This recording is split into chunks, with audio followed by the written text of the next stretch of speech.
Good evening, ladies and gentlemen. For next installment of Viktor Dmitrievitch Huliganov video blog, I would like to start a slightly different format.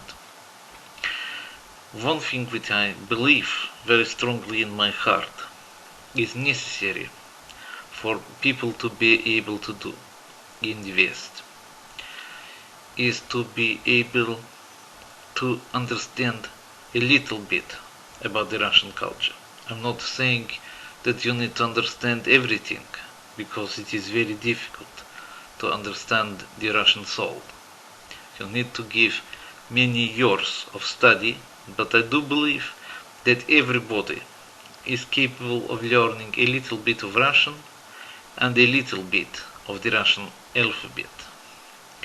It's not difficult as it looks, and if you even learn the Russian alphabet for fun, you will find that you can even use it to encode your normal shopping lists and messages that you send to your loved ones in the family.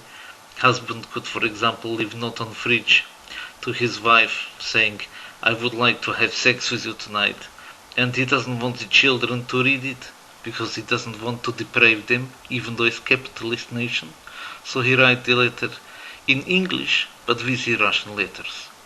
And if you want to have this in Russian letters, you simply write, "I want to have sex with you tonight." Like that, you should be seeing this on the screen, and you can see that this would not be decipherable as a normal English text for somebody who hasn't learned what they call Cyrillics. The Cyrillic alphabet was devised a long time ago by people called Cyril and Methodius. These were two monkeys that lived by Lake Ohrid in today's Albania. Today in Albania you do not use this alphabet, but that is their loss, not ours. Anyway, these two Albanian monkeys, they were concerned with giving the gospel, the Bible, to the Bulgarian tribes. It was their mission, and so they are saints. And since that time, the Russian alphabet, what we call the Russian alphabet, the Cyrillic alphabet, has become the basis for following languages. The biggest, obviously, in the world of the Slavonic languages is Russian, but this same alphabet with minor changes is also available for Bulgarian. And in fact, there's only one letter difference between the Russian alphabet and Bulgarian alphabet. There's only one difference on the hard sign, which has a sound in Bulgarian and no sound in the Russian language. That's the only difference. If you want to learn Bulgarian from Russian, it's very easy, other than the fact that the language is completely different, but the alphabet is very similar. Okay, is Ukrainian, is Belarusian, okay, is also Moldavian, although they sometimes are using the Romanian Latin alphabet, but they shouldn't. So, I don't want to keep it too long, this lesson. All I'm going to tell you is that from now on in my blogs, I'm going to start off with a little lesson on Russian alphabet in order to help you to become familiar with the Russian alphabet. I'm going to start next time with a discussion of 6 letters, which are exactly the same in the Cyrillic alphabet and in the Latin alphabet. That is one thing that I wanted to talk about today. And now the second aspect of my format. It is about jokes, because there's a lot of jokes in Russia. They're not translated into English yet, and I wanted to share a few of these with you. Okay, this is a famous Russian joke about 3 parrots in a shop. A man come along to the shop and he say, "I would like to buy parrot, please." And the pet shop owner say, okay, you won't buy parrot? Alright.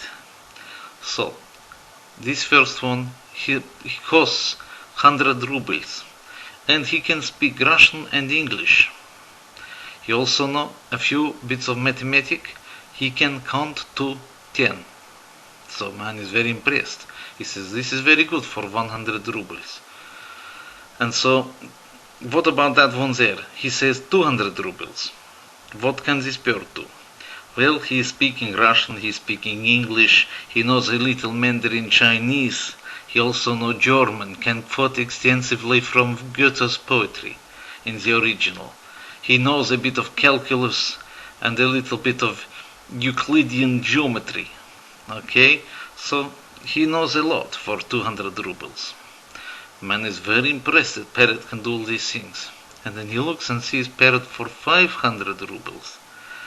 And he says, whoa, parrot for 500 rubles, what can he do?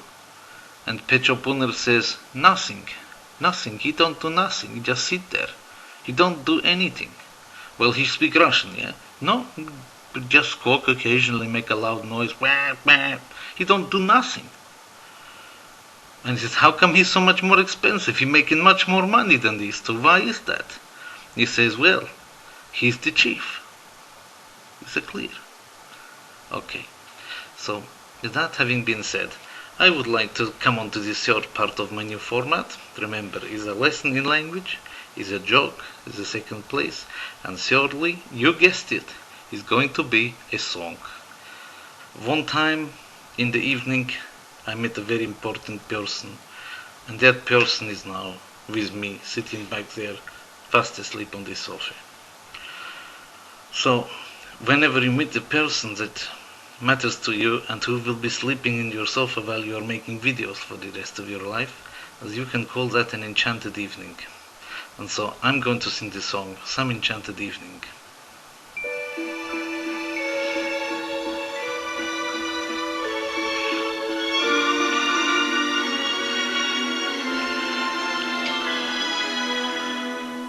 Some enchanted evening, you may see a stranger, you may see a stranger across a crowded room, and somehow you know even then, that somehow you'll see her again and again.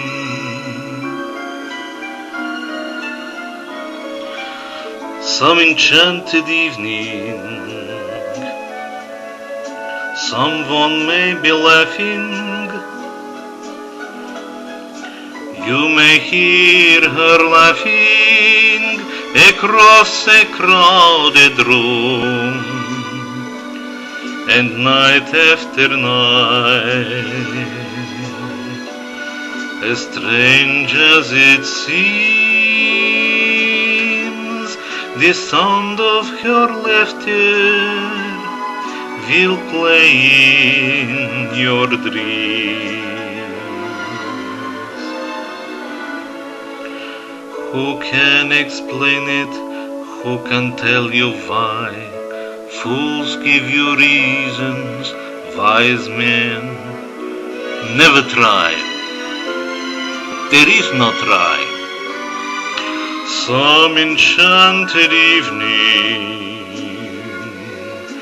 when you find your true love, when you hear her call you across a crowded room, then fly to her side and make her your own,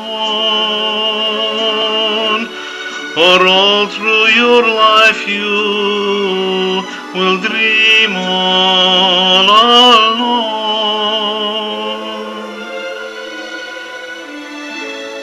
Once you have found her, never let her go. Once you have found her, never let her go.